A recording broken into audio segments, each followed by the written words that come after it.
syariah dak khabar kepada kita. Nampak?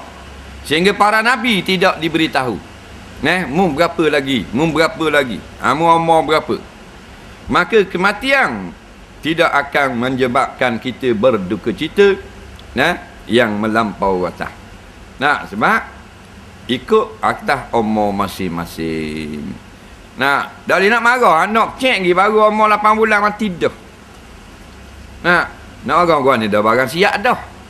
Dah patut orang mari tembak ni bagi bunuh orang. Tu kita marah. Lepas tu pembunuh kata tak boleh marah aku pasal ni bunuh ni daripada azali. Dia ingat aku ngaji kak perisian mengkalah. Kata pembunuh. Dengar molek. Katanya Mu'tazilah, orang yang mati kena bunuh itu telah dipotong umurnya.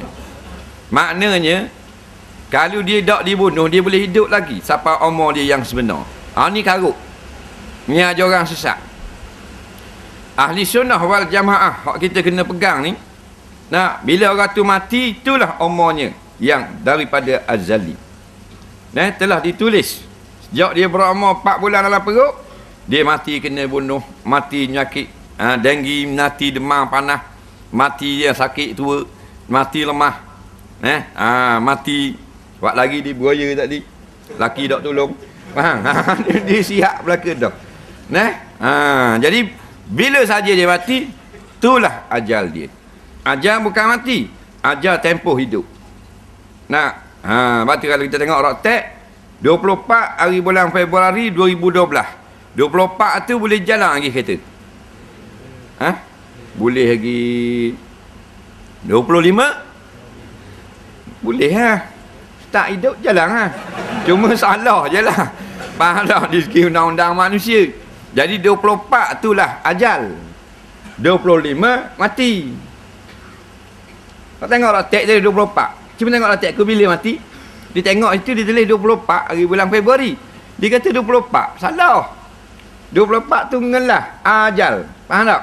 Tempoh hidup. Hak ngelah kali 24. Dah mati bila? 25. Baru faham. Faham gitu. Ajal. Ajal. Habis ajal. Mari mati. Ajal tempoh hidup. Mu tengok mula Raktek. Bila mati? Dia tengok dulu tulis 31 bulan 1. Dia pun khabar 32 mati. Jeng kawan tu.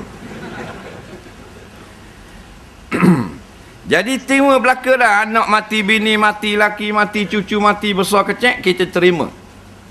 Terima hak mana? Hak pihak ketentuan daripada Allah. Lepas tu hak masalah syariat pula, tengok kalau khianat orang, kita balas dengan report polis, dengan bertindak dan sebagainya.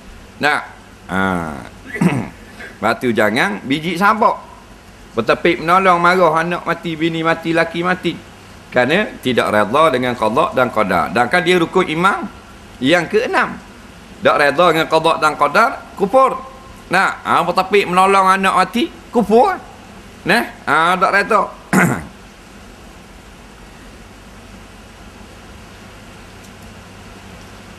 Adapun bermula umpama hadis silaturahim tazidu fil umur. Bermula menghubung rahim itu menambah ia pada umur. Maka maknanya menghubung rahim itu sabab bagi panjang umur. Seperti bunuh itu sabab bagi mati. Maka barang siapa mendaki Allah Ta'ala akan panjang umur dengan sebab menghubung rahim, niscaya mentakdir ya Allah akan umurnya yang panjang dan menghubung rahim baginya. Seperti mentakdirnya Allah akan bunuh dan pendek umur bagi mereka yang dikenakinya pendek umur sebab kena bunuh. Dan tiada ditinggalkan menghubung rahim itu kerana sudah menentukan Allah Ta'ala akan umur kita pada azali. Seperti tiada kita meninggalkan akan makan dan minum kerana sudah terdulu pada azali menentukan Allah akan kenyang dan puas dahaga.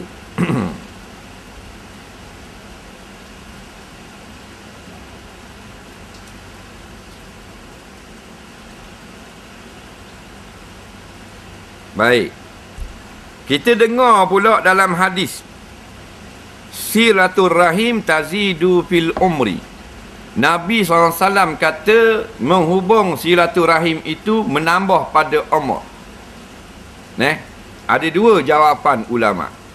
Yang pertama maksudnya siapa yang Tuhan nak panjangkan umur dengan dia silaturahim, maka dia akan menghubung silaturahim dalam hidupnya.